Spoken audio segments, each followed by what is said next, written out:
2020년 4월 24일 금요일 신명기 9장 9절로 21절 말씀.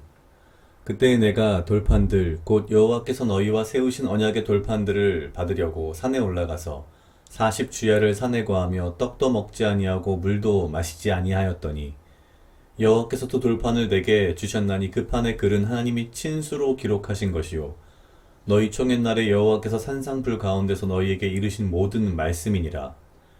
40주야가 지난 후에 여호와께서 내게 돌판 곧 언약의 두 돌판을 주시고 내게 이르시되 일어나 여기서 속히 내려가라. 내가 애굽에서 인도하여 낸 내 백성이 스스로 부패하여 내가 그들에게 명한 돌을 속히 떠나 자기를 위하여 우상을 부어 만들었느니라.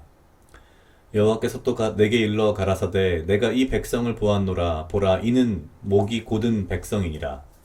나를 막지 말라. 내가 그들을 멸하여 그 이름을 천하에서 도말하고 너로 그들보다 강대한 나라가 되게 하리라 하시기로 내가 돌이켜 산에서 내려오는데 산에는 불이 붙었고 언약의 두 돌판은 내 손에 있었느니라. 내가 본즉 너희가 너희 하나님 여호와께 범죄하여 자기를 위하여 송아지를 부어 만들어서 급속히 여호와의 명하신 돌을 떠났기로 내가 그 두 돌판을 내 두 손에서 들어 던져 너희의 목전에서 깨뜨렸었노라. 그리고 내가 전과 같이 40주야를 여호와 앞에 엎드려서 떡도 먹지 아니하고 물도 마시지 아니하였으니 이는 너희가 여호와의 목전에 악을 행하여 그를 경노케 하여 크게 죄를 얻었음이라. 여호와께서 심히 분노하사 너희를 멸하려 하셨으므로 내가 두려워하였었노라. 그러나 여호와께서 그때에도 내 말을 들으셨고 여호와께서 또 아론에게 진노하사 그를 멸하려 하셨으므로 내가 그때에도 아론을 위하여 기도하고 너희 죄 곧 너희의 만든 송아지를 취하여 불살라 찢고 티끌같이 가늘게 갈아 그 가루를 산에서 흘러내리는 시내에 뿌렸었느니라. 아멘. 오늘 신명기 9장 9절로 21절 말씀은 모세가 시내산에서 하나님으로부터 언약을 받을 때에 사실 그 밖에 있던 이스라엘 백성들은 오히려 금송아지를 만들어서 하나님을 떠난 하나님의 그 명령을 속히 거부한 굉장히 중간에 이제 그런 표현이 나오죠. 굉장히 빠르게 하나님을 떠났다라는 근데 그 상황을 이야기합니다. 우리가 잘 알고 있는 상황이고 또한 이 가운데에서 이 모세의 역할이 어떤 것이었는지 또한 우리가 잘 알 수 있습니다. 근데 중요한 것은 사실 뭐 모세를 통해서 결국 하나님의 진노가 돌이켜지고 뭐 아론뿐만 아니라 이스라엘 백성들이 주님 앞에서 멸절되지 않은 내용들을 이야기합니다. 근데 저는 오늘 특별히 제 눈에 들어온 구절은 9장 15절입니다. 내가 돌이켜 산에서 내려오는데 산에는 불이 붙었고 언약의 두 돌판은 내 손에 있었느니라. 글쎄요. 산에는 불이 붙었고 어떻게 이해하느냐에 따라 좀 달라지긴 하겠지만 이것을 하나님의 분노로 이해할 수도 있고요. 다른 한편으로는 이 불이라고 하는 것이 앞에서부터 계속 등장하는 걸로 보아서는 하나님의 임재를 이 당시에 이스라엘 민족에게 보여주는 어떠한 하나의 상징 같은 그런 의미도 있을 것 같습니다. 뭐 단순한 상징이라기보다는 실제 현존하는 우리 눈앞에 보이는 하나님의 임재가 되겠죠. 그럼 가만히 생각해 보면 물론 40일 주야를 40일 동안을 이스라엘 백성은 모세가 돌아오지 않았다는 것 때문에 불안해했고 인간적인 마음으로 본인들 스스로를 위해서 금송아지라고 하는 우상을 만들어서 절을 하는 그런 상황이 벌어졌습니다. 그런데 아마도 이 산에는 불이 붙었고라는 게 40일 동안 내내 산에 불이 붙어 있지 않았을까라는 저는 생각을 해봅니다. 무슨 얘기인고 하니 모세는 보이지 않았지만 모세는 이제 시내산에 올라가서 하나님과 계속 대화를 하면서 주님의 말씀을 받고 있었고 하지만 그 시내산 아래에 있던 이스라엘 민족에게 어쩌면 아마도 시내산에 있는 이 불이 보이지 않았을까? 불이 존재하는 것을 40일 동안 알고는 있지 않았을까? 라는 생각이 언뜻 들었습니다. 무슨 말인고 하니 사실 앞에 신명기 앞쪽에서 우리가 보았듯이 하나님의 불 때문에 이스라엘 장로들은 우리가 그 불에 다 타 죽게 생겼으니 굳이 그럴 필요가 있겠느냐.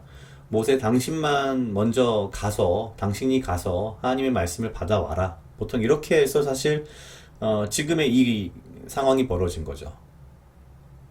그렇게 본다면 시내산의 불 그 자체는 결국 이스라엘 백성들이 보기엔 분명히 하나님의 임재함, 하나님의 현존함을 의미한다는 것을 잘 알고 있었을 것입니다. 그런데 그럼에도 불구하고 단지 모세가 없다는, 모세가 40일 동안 내려오지 않았다는 그 불안감으로 인해서 금송아지를 만들었다. 참 정말 다이나믹하게 정말 뭐랄까요?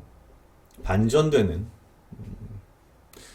그런 부분도 없는 것 같습니다. 이 부분만큼 정말 손바닥 뒤집듯이 뒤집어지는 그런 내용은 성경에서 참 찾아보기 어렵지 않나라는 생각이 듭니다. 불과 바로 앞에 40일 전에 하나님의 임재함을 불로써 눈앞에 보면서 그것을 두려워하면서 우리가 불타 죽게 생겼다. 그럴 필요가 있겠느냐. 모세, 당신이 혼자 가서 하나님의 말씀을 받아오라. 우리는 들을 만큼 다 들었다. 사실 이제 그런 상황이었거든요. 그런데 이 시내산에 불이 아직 여전히 붙어 있었음에도 불구하고 단지 모세가 없었다는 이유로 불안해하면서 금송아지를 만든 이스라엘 민족. 어쩌면 이게 뭐 특히 저 자신을 돌아보면서 느끼는 것 중에 한 가지는 그런 것 같습니다. 내 삶 속에 분명히 하나님이 계시고 나의 삶을 인도하시며 지키신다는 걸 알면서도 왠지 모르게 나는 그 하나님을 내 등 뒤에 두고 내가 뭔가 의지할 것들, 내가 뭔가 뭐랄까요? 이렇게 의탁할 것들, 뭐 이런 것들을 찾아서 내 나름의 이 우상을 만드는 거죠. 그게 경우에 따라서는 사람이 될 수도 있고요. 뭐 돈이 될 수도 있고, 뭐 권력이 될 수도 있고, 어떤 인간의 얄팍한 꾀가 될 수도 있을 텐데, 가만히 생각해보면 이 말씀 속에 이스라엘 백성을 보면서 우리는 일반적으로 왜 저랬을까? 참 나쁜 놈들이네. 참 모자란 사람들이네라는 생각을 할 수 있는데 사실 뭐 우리가 지금 그렇게 살고 있는 거 아닐까? 우리의 삶 속에서 우리 믿는 자들은 분명히 하나님이 우리의 삶을 인도하시며 지키시며 우리의 삶을 주님의 섭리 가운데서 이끌어 나가신다는 걸 알고 있고 믿고 있으면서도 그것을 등 뒤에 두고 우리는 엉뚱한 것을 찾는, 엉뚱한 것을 추구하는 그런 것들이 아마 우리 삶에 조금 있지 않는가라는 생각을 하면서 오늘의 이 신명기 9장의 말씀, 내가 돌이켜 산에서 내려오는데 산에는 불이 붙었고 언약의 두 돌판은 내 손에 있었느니라. 이 상황이 아마 어쩌면 우리가 일반적으로 삶 속에서 우리가 부딪히는 상황이 아닌가 싶습니다. 우리 등 뒤에는 항상 하나님이 계신데, 그리고 내 손에는 주님께서 주신 약속이 있는데, 그럼에도 불구하고 나는 무언가 의지할 것, 의탁할 것, 뭔가 하나님을 대신할 다른 것을 찾고 있는 나의 모습, 이런 것들을 좀 많이 생각했었습니다. 그런 면에서 참 글쎄요, 이 신명기에 등장하는 이스라엘 백성의 모습이 나의 모습이 아닌가라는 그런 좀 반성을 좀 해봤습니다. 각자 약 2분 정도 묵상하시겠습니다.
다 같이 기도하시겠습니다. 하나님 아버지 감사합니다. 주여, 이 하루도 나와 동행하여 주시옵소서. 주님, 나로 하여금 사랑하게 하시옵소서. 아버지여, 나를 해하려 하는 그 어떠한 무리들로부터 나를 지키고 보호하여 주시며, 내가 오직 주님 주시는 지혜와 명철로 이 하루를 살아가고 나에게 필요한 건강과 육체적 강건함을 허락하여 주시옵소서. 주님, 내가 나의 두 손에 주님의 언약의 말씀을 들고 나의 등 뒤에 아버지의 계심을 내가 알면서도 주의 섭리와 주에 대한 믿음을 지고 내가 내 삶 속에서 오히려 하나님을 대신할 나의 삶을 의지하고 의탁할, 나의 마음을 의지하고 의탁할 우상을 찾지 않게 하시옵소서. 주여, 오직 내가 주님의 말씀을 두 손에 들며 오직 주님만을 바라보고 오직 주님의 그 불같은 그 현존하심에 내 삶의 존재하심을 내가 믿고 또한 동행하며 살아갈 수 있도록 주여 인도하시옵소서. 감사합니다. 이 모든 말씀 예수님 이름으로 기도드렸습니다. 아멘.